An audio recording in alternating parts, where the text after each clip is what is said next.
Hello and welcome to the Ending Body Burnout Show. We are your hosts, Chris and Philly, co-founders of a multi-award-winning functional medicine practice, serving busy people with energy, mood, and gut issues. While busyness, addictive doing, people-pleasing, and perfectionism might be the norm, it's not normal, and it's a major contributor to health issues. Our goal with this show is to give you a holistic root cause approach to healing your body so that you don't have to continue doctor or diet hopping or popping a gazillion supplements hoping something might stick. So get ready to heal your body, get your spark back, deeply connect with yourself, and step into the life of your dreams. Let's dive in.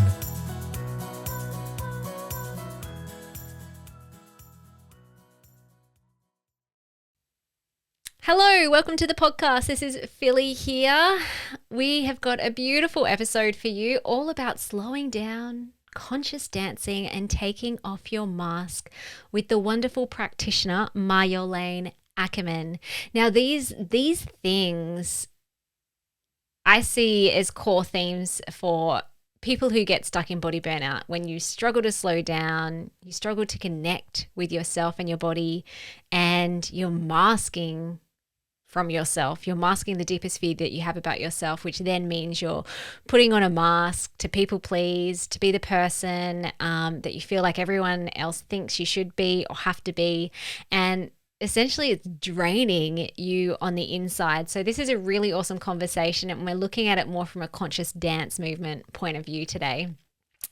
I think Marjolein is the most beautiful practitioner. So we were lucky enough to have her come into our Ending Body Burnout Method a few months ago to be a guest presenter.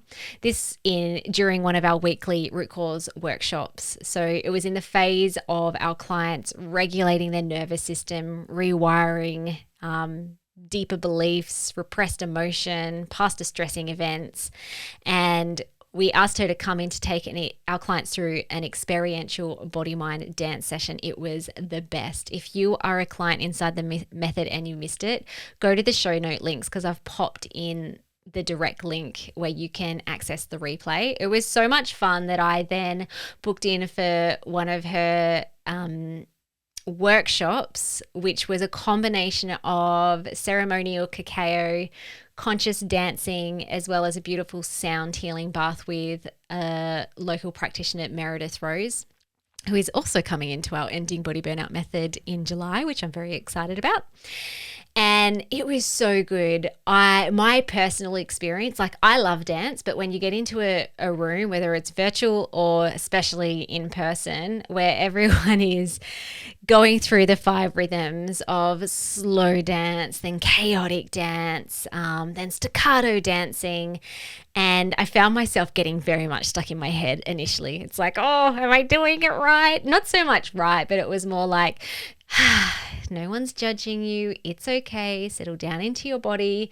But the moment that I really got into my body, beautiful things happen inside of my nervous system. So if you haven't experienced conscious dancing, I would highly recommend reaching out to Marjolein and learning a little bit more about what she does. So her official bio: Marjolein is a certified teacher of sacred circle dance and 5 rhythms. She has a Bachelor of Arts degree and over 30 years of experience in dance and the arts. Her lifelong fascination with the body and movement has been shaped not only by her passion, but also by physical challenges that at times limited her mobility. And at the start of this interview, we do go into her own body burnout, chronic health journey that she has been on. These experiences became powerful teachers, deepening her curiosity and sparking a long exploration of what movement really means and what moves us from within. Through this journey, Marjolein found her purpose to teach freestyle conscious dance and to offer spaces where people can explore freedom, expression, and healing through mindful movement. Her approach is gentle, intuitive, and rooted in the belief that every body holds wisdom and deserves the chance to move freely. Let's have a conversation about it. Welcome everybody to this episode of the Ending Body Burnout Show. We are excited to have a very special guest, Marjolein Akkerman, on the podcast. Thanks so much for coming on, Marjolein. It's been, we've had you in our group, and it's great to have you on the podcast. Yeah, it was so nice Thank you for having me. Yay! It was so nice when you came into our Ending Body Burnout Method to take a beautiful conscious dance workshop for our clients. So we wanted you to come back so we could hear more about your story and kind of like the theory, the healing benefits of dance. So shall we dive in? Yes. Thank you for having me. This is great. Awesome. Okay, so most of our guests who come on who are in this more holistic healing well-being state often have their own healing or health journey, and it is usually intermingled into why they now do what they do. So are you happy to start off with your own health journey and how that led you into finding dance as a therapy? Yes, absolutely. Yeah, it started young. When I was a kid, I was a girl that wanted to become a ballerina and went to ballet school and classes with my friends. And yeah, there already things started to become visible that I wasn't able to do all the things that the other girls could do. And so over the years, I noticed that my body wasn't that flexible. Things were not that easy, sometimes painful, and yeah, that's made, the joy of dancing, of course, a bit more complicated. And I think in the years going to school, I noticed that I needed to work harder. I was tiny and shy, and I needed to work harder. I needed to, run faster, bike faster. Keep up I'm from the with everyone. Netherlands, so I had to keep up with everyone, and that was tricky. Yeah, so that is evolved into a space where I started to get more pain, daily basis, and things started to become more.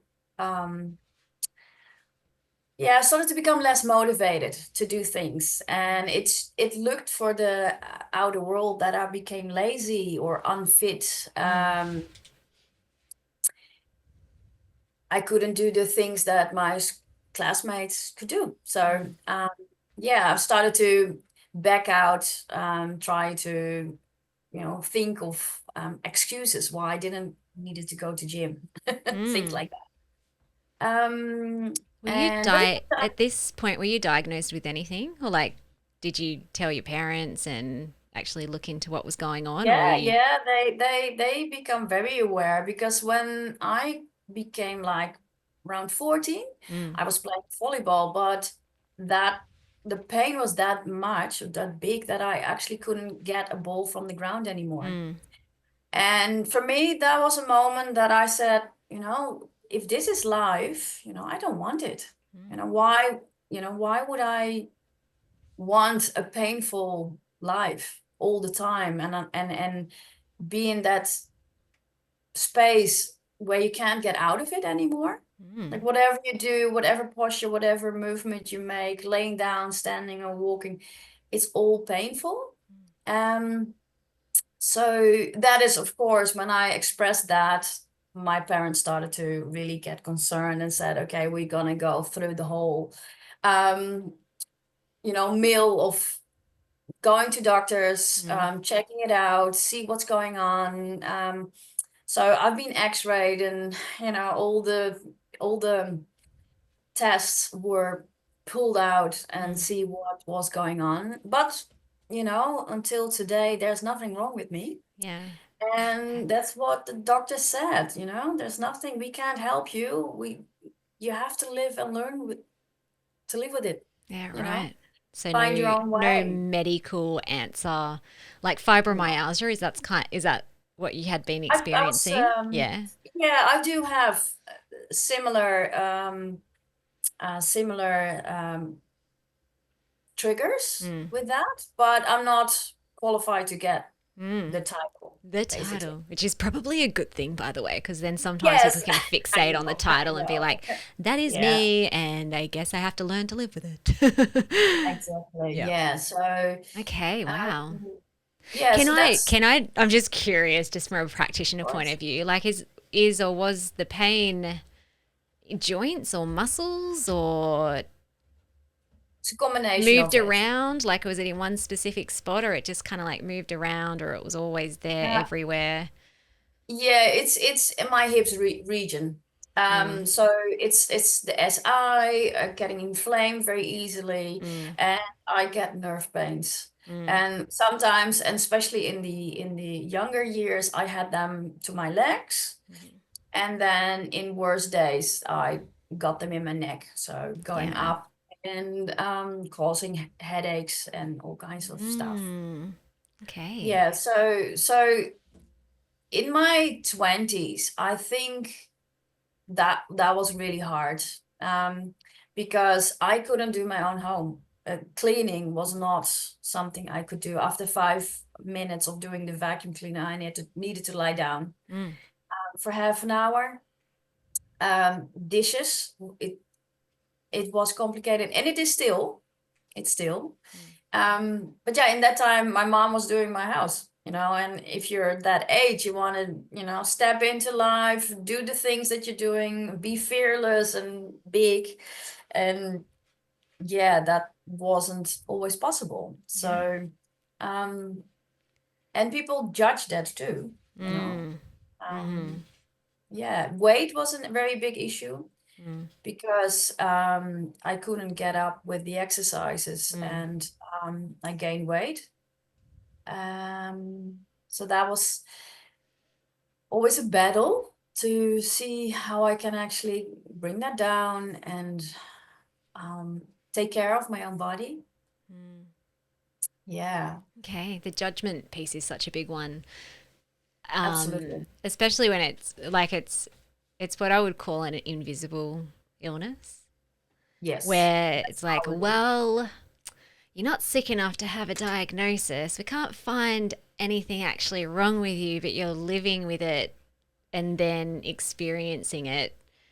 And no one can see that. But then also, because you don't have a label to kind of say, oh, yeah, no, this is what the doctor said, then I assume that's where the judgment came in, where it's just like, oh, she just needs to like suck it up and like, is she a bit weak or something? Or like, what's going on? Or lazy? Yep. Yeah, Yep. exactly. Okay. Exactly. That's what people think.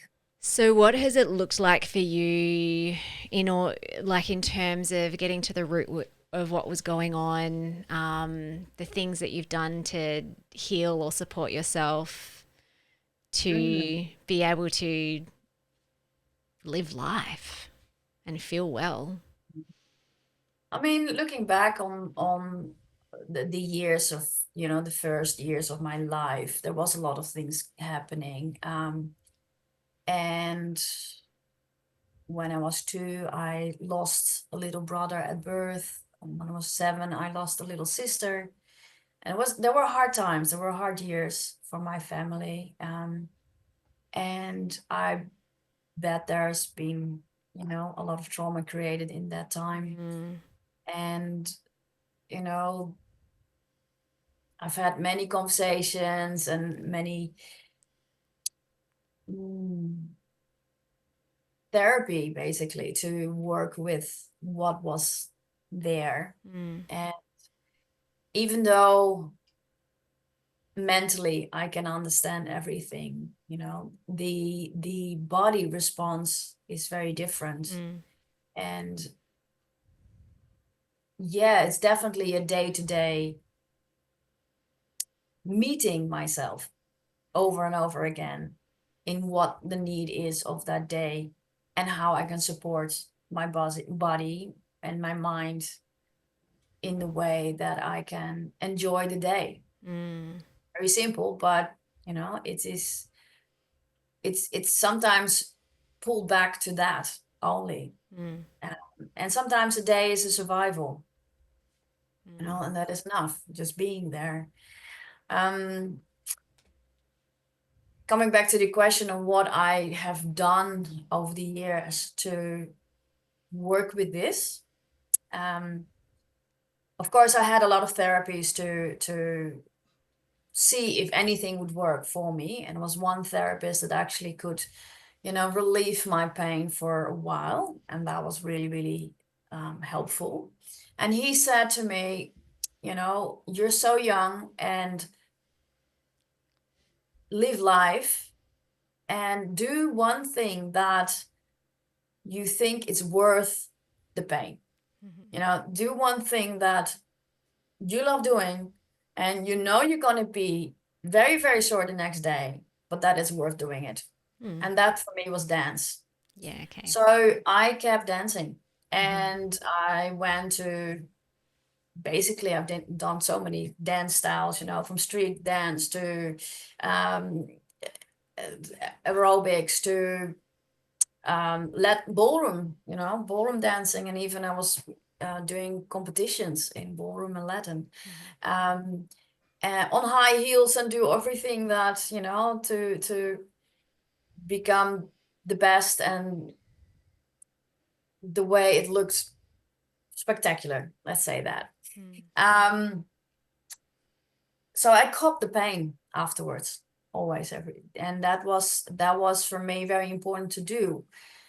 Because it was actually showing me that was worth fighting for. It was, for me, really worth keep on going. And it was actually when I started to go to sacred dance, or it's also called sacred circle dance. That is where I actually slowed down and started to feel actually into the movements more and allowing myself to feel the emotion behind the movement. And later on with Argentine tango, I encountered the dynamic of a relationship, of a partner, and really found the deep connection you can have with a partner and relax completely into a trust and allowing the body to respond on that dialogue, what you have with the partner. So instead of holding on to, I need to do this right, I need to do this well, it became clear that I could be myself within that dance and show me as a person in my movements. And I think when I started to become aware of 5 rhythms and I went there for the first time, it was a feeling of coming home. It was the place that I was really like, okay, this is really what movement and dance is about for me. Expressing myself completely, fully, in all my glory, and feel connected with myself, with the space, and also with the people around me. And yeah, that started the whole journey going into the 5 rhythms and learning about every aspect of that. I've got a question for you, Marjolein. You said when you did the sacred dance in the circle, you said something really interesting. You said you were able to feel or recognize the emotion behind the movements. Yes. What do you mean by that? What's your interpretation of that? Well, a lot of the time when we move, we just do. We act, we move. And especially in the dance that we have nowadays, we are taught a movement, how it's supposed to be. But that all is from the mind. It's a shape that you can learn. With circle dance, the invitation is to actually slow down the movement, and within circle dance there's there's a choreography, but very simple. And you repeat that choreography over and over and over through the whole song. So the body has time to actually come from the head and knowing the steps and the moves to, okay, I don't have to think about it anymore. And I can relax in the movement. And what is it actually doing with me, to my body? Do I like this movement? How how do my arms feel? How do my legs feel? And am I enjoying this? Feeling the relaxation in the body coming. And then you start to be able to feel what it happens in the circle. So not only personally you making these movements, but you start to open up and see actually the people around you that you're dancing with. And start to feel the bigger connection, the circle itself. And you can even, start to feel the energy of the whole group. Yeah. That just another little similarity there. So I've been doing some acting and drama classes, and one technique is the Meisner technique, where it's about repetition, where you say something and you mirror it back, and you just say your shirt is green, and you would say your shirt is green, and I say your shirt is green. Your shirt is green. Your shirt is green. Your shirt is green. No, mine's white, and then it's just like, eventually something happens. So that got me thinking about life and, well, how is this even related to life? And now I think you said something really beautiful. You started to, once you started to get the steps and to get the rhythm, then you were able to, kind of forget about the steps and that, and you were able to focus on others, and you were able to reflect and receive. And so that's my insight. But what applicability and how can you see this, if at all, applying to life and health and well-being? Because I know dance for you has helped you in your health and your happiness. So things like sacred dance and in the circle and other modalities, how have you seen those carry over into your life and into your health?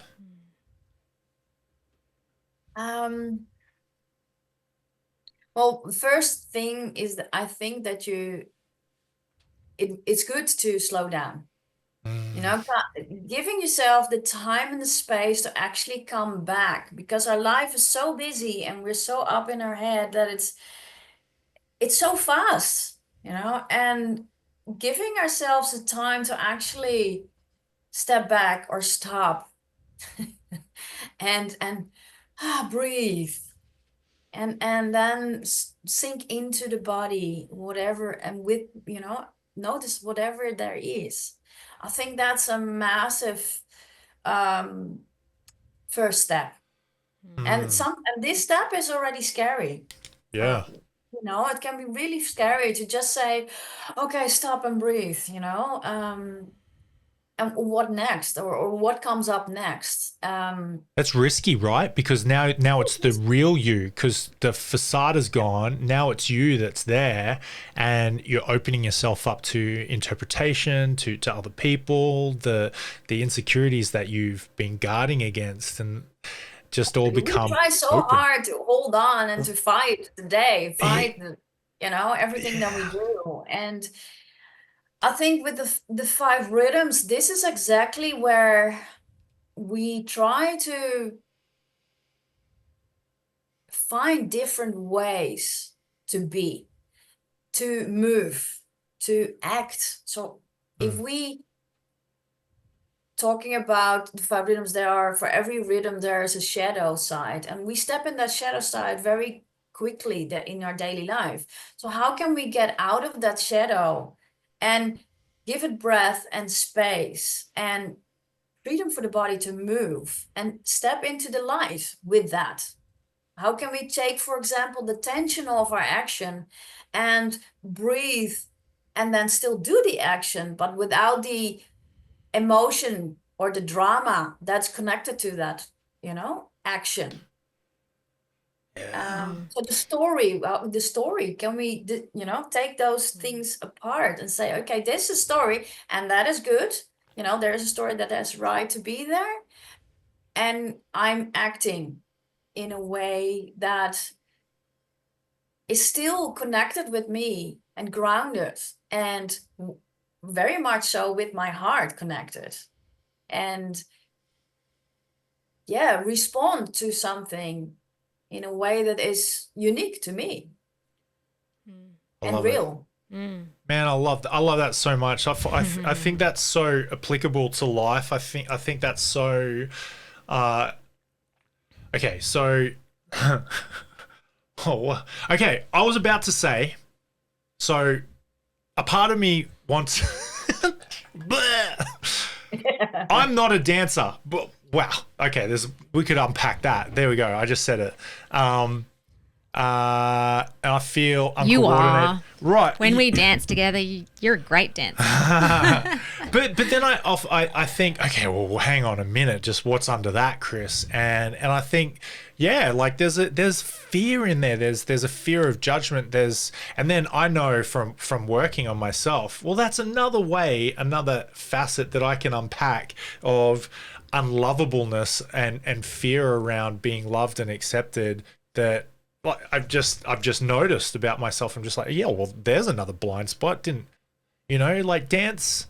I think for men, I might be going around in circles here, and I don't know if I speak for all men, but I know a lot of blokey guys probably call themselves not dancers as well. Yes. But why? And it's okay if someone doesn't enjoy something, but then is there an insecurity in there? Is there like a fear of failure? Is there a fear of not being enough, of being unloved, of being judged? I I see that right now, like just from this conversation right now, I've got a blind spot for Well, sure. if you think about all traditional, I mean, I don't know every single traditional society back from, I don't know, mankind, but the ones that I do know, all of them danced. Man, especially warriors. Including the warriors and the men. So it's a modern Exactly. cultural story that like it's a bit too feminine, a bit too girly to dance. But then what instilled that? There would be like a whole heap of stories. So many Around judgment, like it's fear of judgment. Sit down, be good. Don't talk, don't dance. Sit down. Boys don't dance. Boys play sport. That's Yeah. it. And if you think about modern societies, then I had something really good that I was going to say, but it's just gone from my mind. Judgment. It's around fear of judgment. Nah, it's okay. It'll come Yeah, back. like it's cultural, isn't it? Absolutely. Oh no, that's why. Like I feel like when I dance and when you did the workshop for our clients and I got into it, especially when the camera wasn't on me. Chris kept doing sneaky like spotlights on me and I'm like, come on, Chris. So I noticed that, but also that was a really good learning experience as well, that it's like I don't in my heart of hearts I don't care. But when I'm able to drop into my body, like it really feels like, I'm going to use the word God. Anyone listening can change that word for what resonates with them, but it's almost like your God-given right to move your body. It's like our birthright. We're Absolutely. born to move. And Yes. I also think dance. There's so much joy and pureness and spaciousness and realness when you can just like let your body move. Absolutely. No, I totally agree. This is very real, Our society judges us constantly, and we are our own judge, biggest. Biggest. The absolutely biggest, and I think that is the beauty of the five rims floor, the dance floor, is that we take that away. Everybody is equal on that dance floor, and yes, you will get the challenge to, you know, face yourself, face your fears. But that's okay. And we try to make our dance floor so as safe as possible, for everybody to actually step in from whatever point they are coming from. you know, and that means that sometimes, everybody has their unique pace. And for some people, it takes time to actually be in a dance space. You know, just being there is already frightening. And so, you know, it's very important to, again, slow down and say, okay, you know, what do I need to actually feel safe in this space right now? Now, what do I need? And especially for men, it is okay to feel that way. To, you Yeah. know, being afraid, or uncomfortable, that is not a bad thing. It's actually really good because it shows you, you know, what you say, where your blind spots are. So if it is actually a challenge, then it is actually a way to learn and move through the emotion. And I feel yeah. fired up right now. Okay, so You're what gonna am I what am I feeling? I'm feeling a fire right now. Like, and I'm just, my mind is just thinking about Aboriginal cultures, Native Americans. I'm thinking of Vikings, right? I'm thinking of Celts and tribes. I'm my ancient ancestors, right?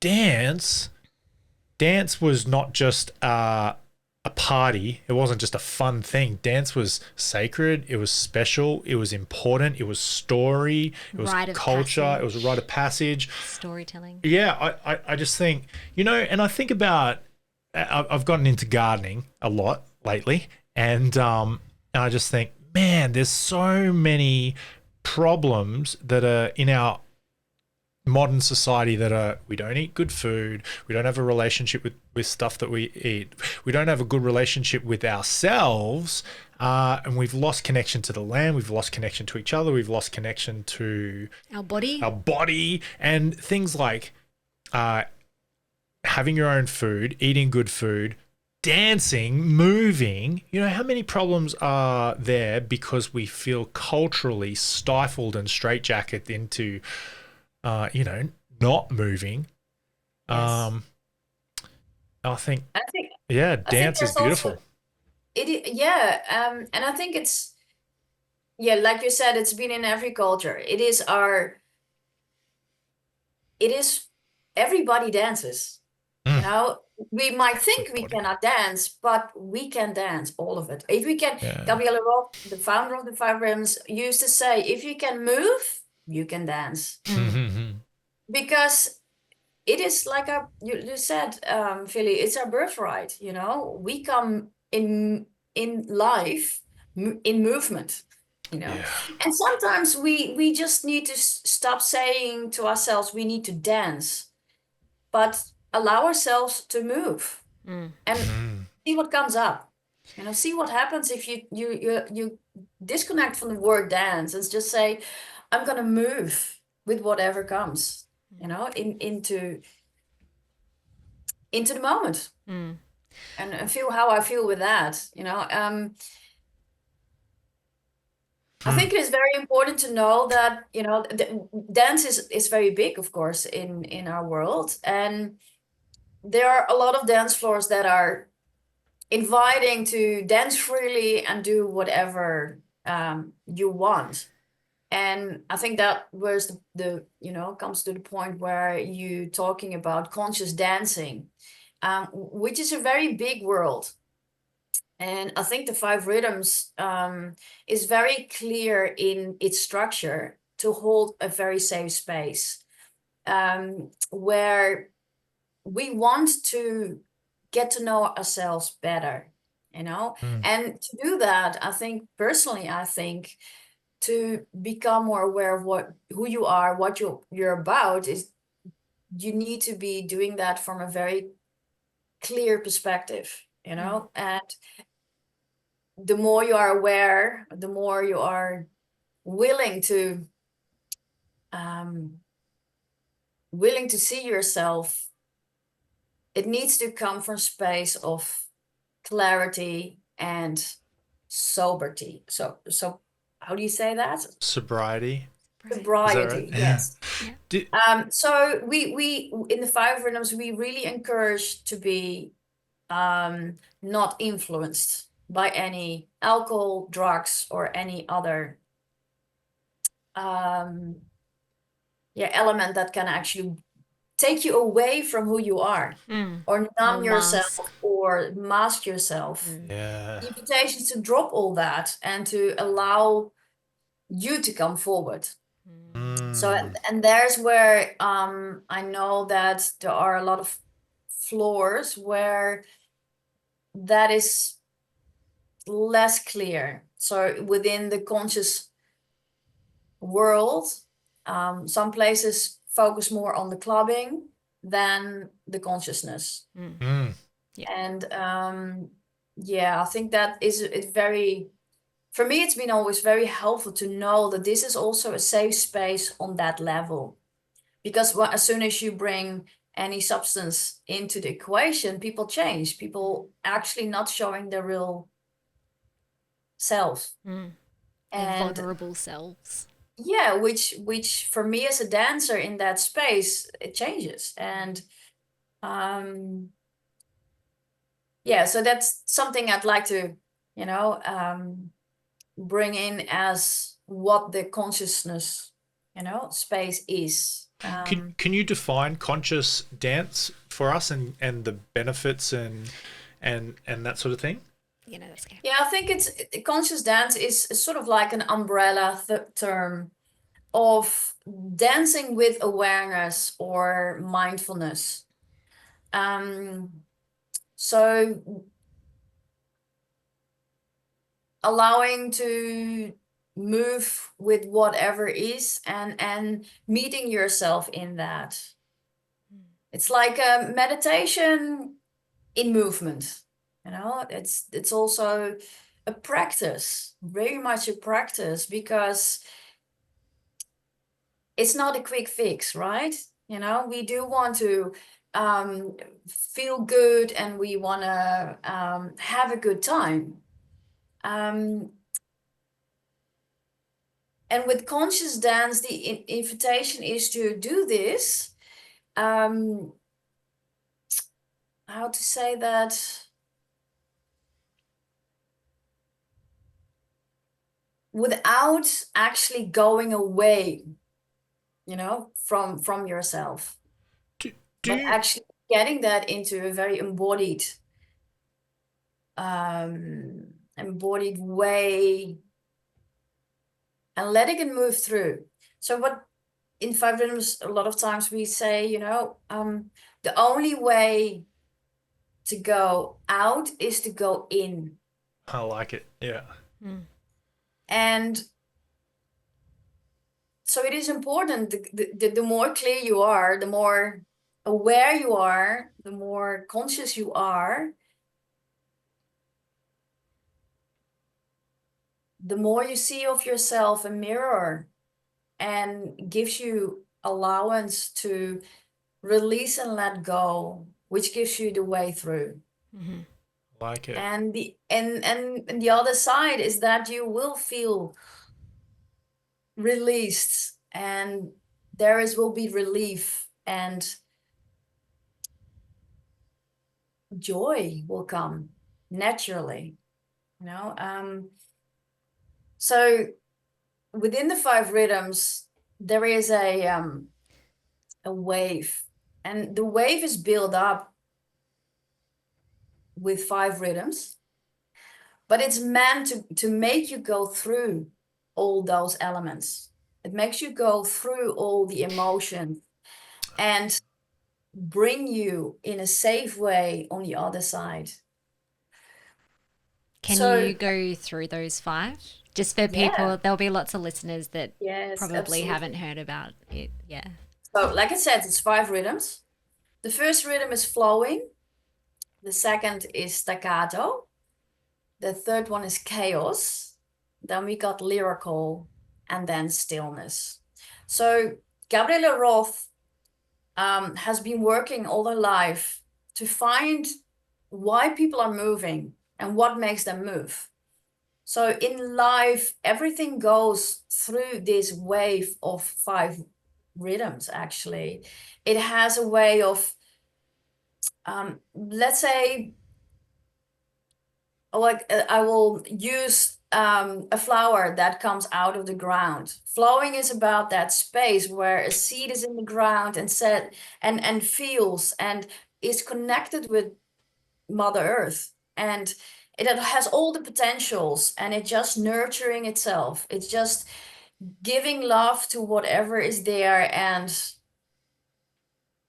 just being present, becoming present with the surrounding, the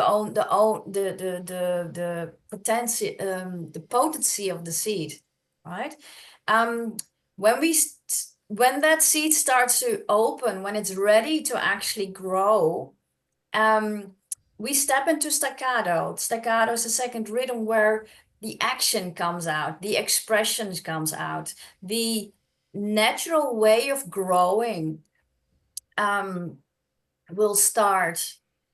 And we can explore our physicality, our body, the end of our fingertips, our top, how big can we become? And find our possibilities in there. Then with chaos, this is the moment that the plant or the flower will bloom. It will show itself in all its glory. And it's just doing that. That's the purpose of a plant, to just grow in its fullness. And this is where chaos really comes in, because this is the space where we can actually release that is holding us back. We can let go of our head or drama, our story, whatever it is. We can just let it go and shake it off. And sometimes this is a scary field, because it's unknown what happens if you let go of your story. What happens? And that is where the trust comes in, to know that you're here for a reason and you're here to bloom. And therefore you have to shake off everything that doesn't need to be there.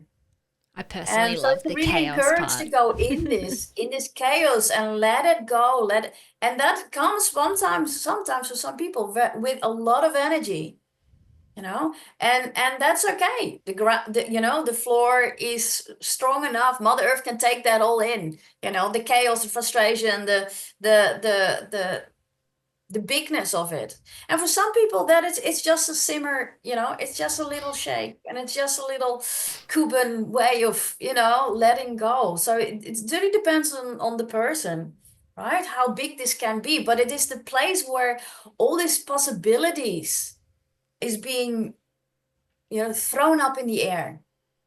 And that's the beauty of it. That's the moment where we can actually let go and slide into the lyrical part, where we basically really become aware of this bigness. It's where the flower says, this is completely me. I'm taking in the sun. Look at my beauty. Look at everything around me, everything working together. Take it or And we leave it. connect. Take it or leave it. This is it, and we start to connect. We expand. We want to show our love to everyone and everybody. That's a natural, movement outwards. So that's where lyrical really is a place where we end up in. It's not that we do that. We end up in that beautiful space where we can see everything and embrace everything. And then stillness comes, where we bring that energy down and we allow it to simmer out and notice our breath and embrace everything that is there. So all the rhythms that have happened before come together in stillness, and they can just be there. And whatever is left over of that journey is just there, and you breathe with it. You move with it, whatever that is there that wants to move through, and in connection with your own body, connection with the space, the people around you, and maybe even bigger. Maybe you can sense, all the way into the cosmos, connect with that. So that's the wave. And coming back to the plant, this is the place where, in stillness, it comes back to earth. It comes back to letting go completely and take that process of, dying off and coming back to the core, back to that seed, into the ground. And then Beautiful. it starts all over again. So this is a constant flow that's happening in everything that we do in our daily life, the day itself. And I think Gabriella Roth really made that in a very practical and useful tool to give to the world, and she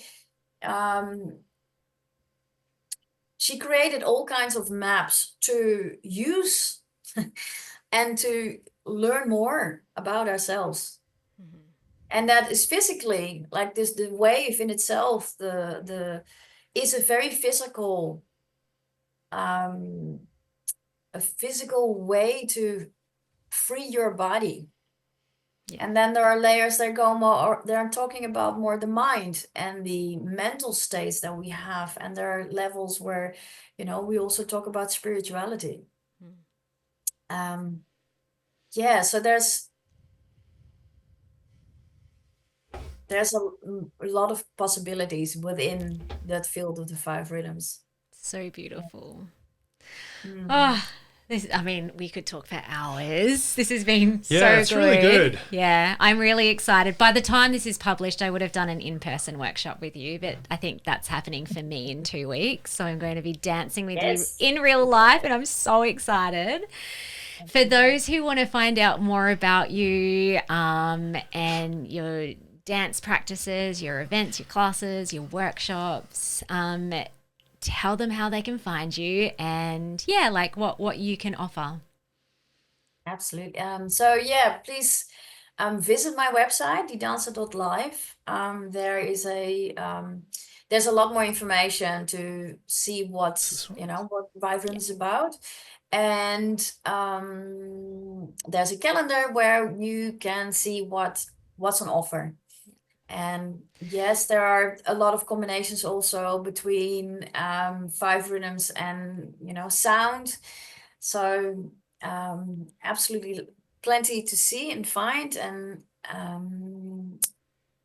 if you are interested in knowing more about the 5 rhythms itself or Gabriella Roth, go to YouTube and just Google her name. Because there are many videos there that she's talking and explaining a lot about her creations, and they're very inspiring videos there. So awesome. And you're physically based in Hobart, Tasmania. That's in Australia for those who are worldwide. And you do in-person sessions. Do you do online classes as well? Or that might be a future thing? That not at the moment, but I will come back online. Yes. Yeah, cool. Awesome. Well, thank you so much for sharing. Thank you so much. Yes. Not just your story. Yeah, not just your story and wisdom, but there is so much energy in this conversation and love and passion and returning back to self. So it was so beautiful. Thank you. Thank you so much. And keep on breathing and feeling your feet. Yeah. That's it. Bye. All right. Well, thank you so much, Marjolein, for coming on to the show. And everybody, we hope you have a good week. Actually, have the best week ever, and we'll chat to you next time. Thank you so much for listening. We so appreciate you. If you'd like to give us extra smiles, drop us a review and spread the love by sharing this episode. You can also rate your own state of burnout and the root cause contributors by taking our Ending Body Burnout Assessment on our website.